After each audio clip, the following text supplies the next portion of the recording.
市販のワンピースなどについている縫い目の目立たないファスナーの付け方です。型紙についている印は全部意味があります。ファスナーをつける下の位置の印を忘れずにつけてください。表側が内側になるように生地を重ねます。ファスナー付け位置から下を縫います。押さえの横に線があるミシンは布の端を縫い代の幅の線のところに合わせて縫うとまっすぐ縫えます。線がないミシンの場合はマスキングテープを貼ります。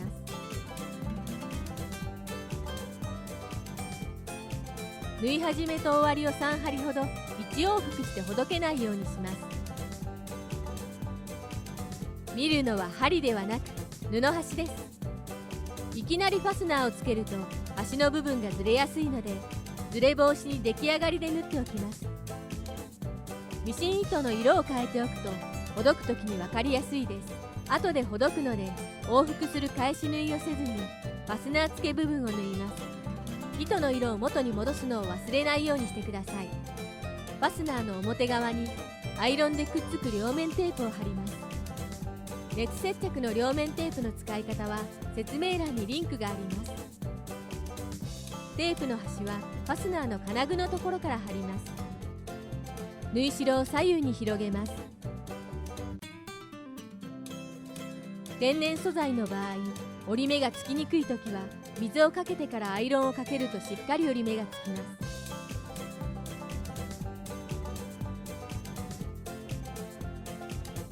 ファスナーを閉じます。剥離紙を剥がしてください。裏を上にして縫い代に重ねます。ファスナーの中心と縫い目を合わせます。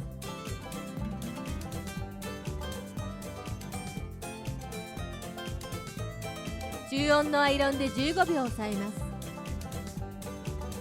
テープがない場合は待ち針で固定します。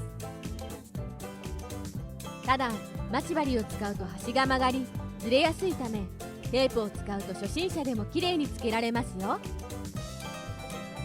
色を変えた上の糸だけを外します。左右に広げ、ファスナーを広げながら間の変えた色の糸を切ります。もしファスナーが剥がれてきたら圧力か時間不足です。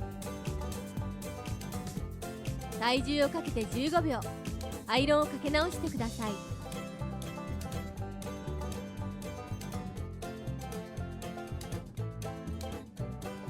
端まで来たら裏側から糸を抜いてください。下の部分の縫い目を切らないよう注意してください。コンシールファスナー押さえに交換します。交換してすぐ縫うと糸が押さえの上に出ているため裏側の糸がぐちゃぐちゃになります。輪切りを少し縫って糸を押さえの下に出します。ファスナーの持ち手を下に押し込んでファスナー止まりよりも下に下ろします。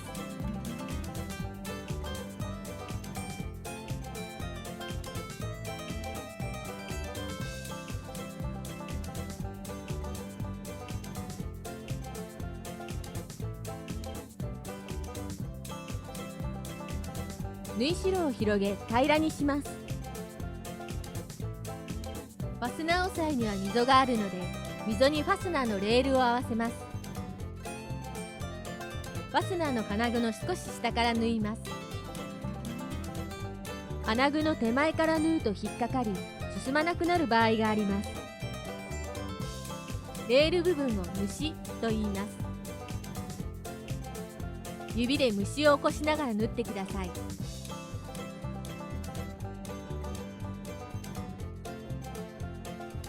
行き過ぎないようギリギリで止めてください。ギリギリが難しければ一針手前で止めてください。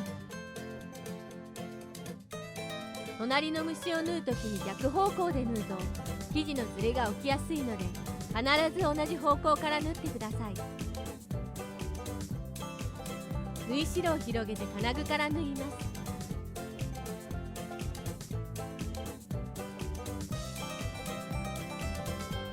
端を往復で縫うことを返し縫いと言います。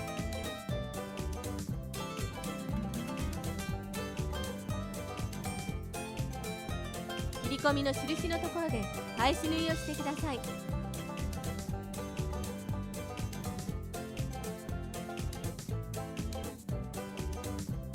持ち手を裏に引き出しファスナーを閉じます。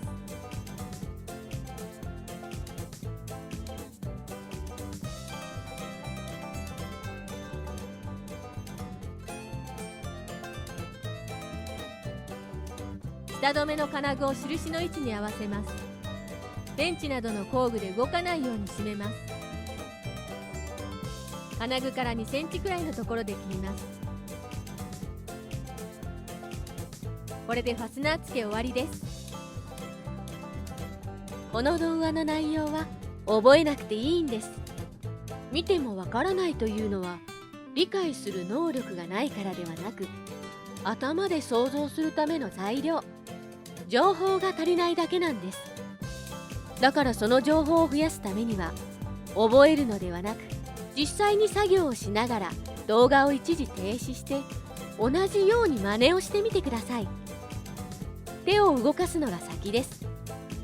情報が揃えば理解は後からついてきますよ。もっと洋裁のことを知りたい、いろいろ作りたいという方は洋裁工房をフォローしてね。